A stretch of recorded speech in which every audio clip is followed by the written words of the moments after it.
Tupelo, Mississippi ang bayan ng isang alamat. Dito nakatagpo ng isang binata ang musika at pag-ibig. As soon as anyone Kahit nasa kauna-unahang pagkakataon na nakita o pinakinggan mo siyang tumutugtog sa kanyang gitara, alam mo na ito ang kanyang kapalaran na kalaan siya para sa magagaling na bagay. play, Ang kanyang syota sa oras na iyon, si Dixie, ay kilalang-kilala lamang noong prom ng high school. Sun Studio sa Memphis. Nais ni Elvis na gumawa ng isang tala bilang isang sorpresa para sa kaarawan ng kanyang ina. Nagbayad siya ng $4 para sa kanyang unang plaka.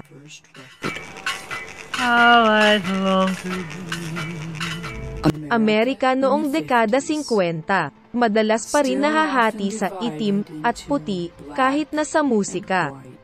Ang mga puti, na may label na rhythm and blues, na etnikong musika. Ilang mga puting kalalakihan lamang ang pumupunta para sa itim na musika, tulad ni Sam Phillips, ang pinuno ng Sun Studio.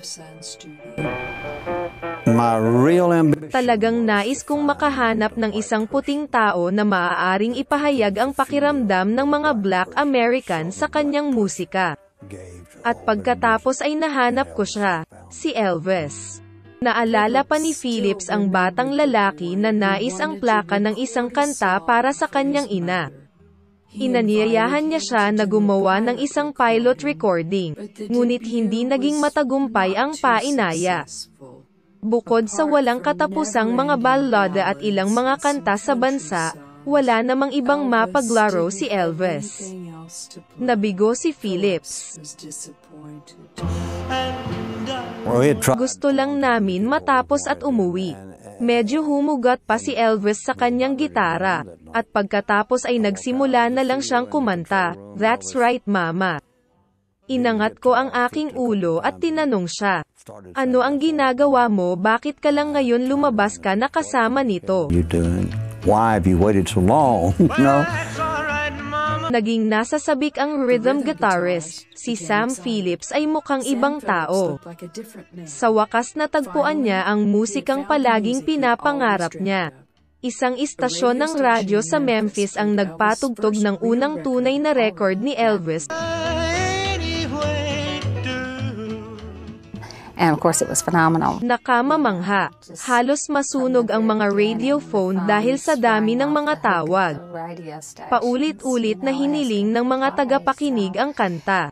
Nagsimula na ito at walang makakapigil nito. Isang bagong artista sa abot tanaw ng musikal. At hindi lamang ang musika mismo, ngunit ang kanyang wika sa katawan ay may epekto din. Saan mo makikita ang mga ganitong paggalaw sa balakang? Mga bailang na iyon. Para sa ilang mga tao ito ay walang kahihiyan habang para sa iba hindi ito mapigilan.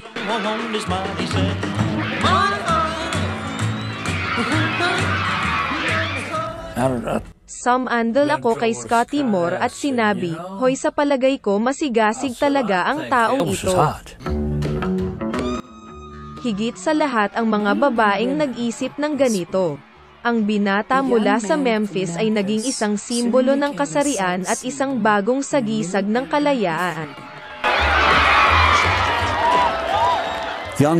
Ang mga kabataan ay mayroong musika na talagang pagmamay-ari nila.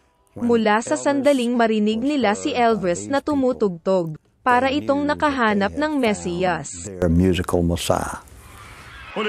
Ang mga magulang ay may opinyon na siya ay isang nilalang mula sa impyerno. Hindi pa nila nakikita ang kanilang mga anak na ganoon dati. Hindi rin naging aktibo ang mga awtoridad. Ire-record nila ang lahat. Ang kanyang buong pagganap ay naitala. Nakolekta nila ang katibayan kung sakaling kumilos siya, walang gulo, sa entablado. Ang katotohanan ito ay hinimok lamang si Elvis. Lumabas siya sa entablado at kumilos na para bang nababaluktot ang kanyang mga kamay. Ang pinky lang ang inilipat niya na nagpabaliw sa mga babae. Ang bagong musika ay tinawag na rock and roll at maraming mga kaaway. Ang mahusay na makapal ng Amerika. Si Elvis na may musikang African ay nalulumbay sa mga kabataan. Ngunit imposible nang pigilan siya. Ang unang pagganap ni Elvis sa TV ay hinati ang bansa sa dalawang bahagi. By the time Pinayagan lamang ang mga cameraman na nakunan si Elvis mula sa balakang. stop, Nais ni Uncle Sam na panatilihing maayos ang mga mapanghimagsik. Si Elvis ay kinokrokes. Naglingkod siya sa kanyang oras, kahit papaano ay hindi ibukas ang kanyang sarili sa mga kaaway. Posible bang gawing masunurin ang King of Rock? Unang Oktubre, 1958, isang kritikal na araw. Dumating si Elvis sa Germany at nagbigay ng isang pagganap. Ang mga damdamin ay inunat hanggang sa putol na punto. Siyempre, sinadya niya na maging isang bagong bagay sa mga Aleman, karamihan sa mga kabataan. Ito ang kauna-unahang pagkakataon ng ang musika ay nakatuon sa mga kabataan. Nakakaakit kahit papaano dahil hindi inaprobahan ng mga matatanda. Ito ay isang uri ng paghihimagsik. Einverstanden war, es war eine Art Rebellion. Matapos ang ikalawang digmaang pandaigdig, walang sino man kahit isang opisyal ng militar ang nagkaroon ng maraming mga tagahanga. Ang King of Rock and Roll ay nasa pangunahing pagsasanay. Medyo mas malamig ito sa Hessen kaysa sa Tennessee. Sa ganitong mga lugar ang mga tao ay madalas na may mga nakatutuwang ideya.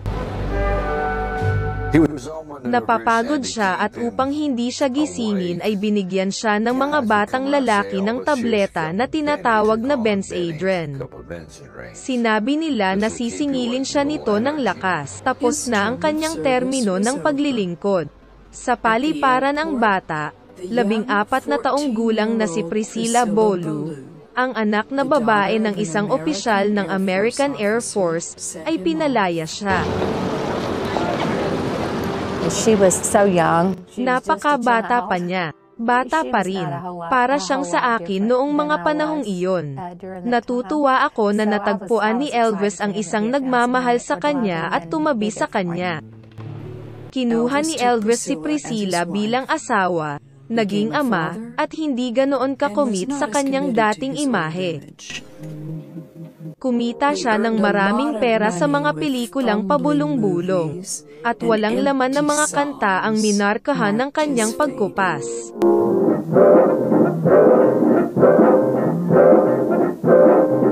It was very tragic. Nalulungkot ito. Hindi niya inaalagaan ang kanyang sarili. Hindi niya binigyang pansin ang kanyang dieta. Naging nakasalalay siya sa mga tableta. Noong dekada 60 sa Las Vegas, iniwan ni Priscilla ang masamang artista. Hinahanap niya ang sarili sa mga nakasisilaw na kasuotan sa entablado. Tag-init ng 1977. Ang huling konsyerto. Ang idolo ay kakaiba lamang. Hindi maganda ang anyo ng kanyang sarili. Every highway knows it's more than this. Elvis began to depend on drugs. Si Elvis ay naging mas at mas nakasalalay sa gamot. Imposibleng maiwasan ang pagbagsak niya. Ika-16 ng Agosto, 1977. Si Elvis ay namatay. Ang kanyang puso ay hindi na makatiis laban sa gamot. Hindi makapaniwala ang kanyang mga tagahanga na ang hari ay patay at wala na. We just couldn't be. Talagang hindi makapaniwala na wala na siya sa atin. Ito ay talagang isang malungkot na araw para sa ating lahat. It was a sad, dark day for everybody. Si Elvis Presley ay nabubuhay lamang ng 42 taon.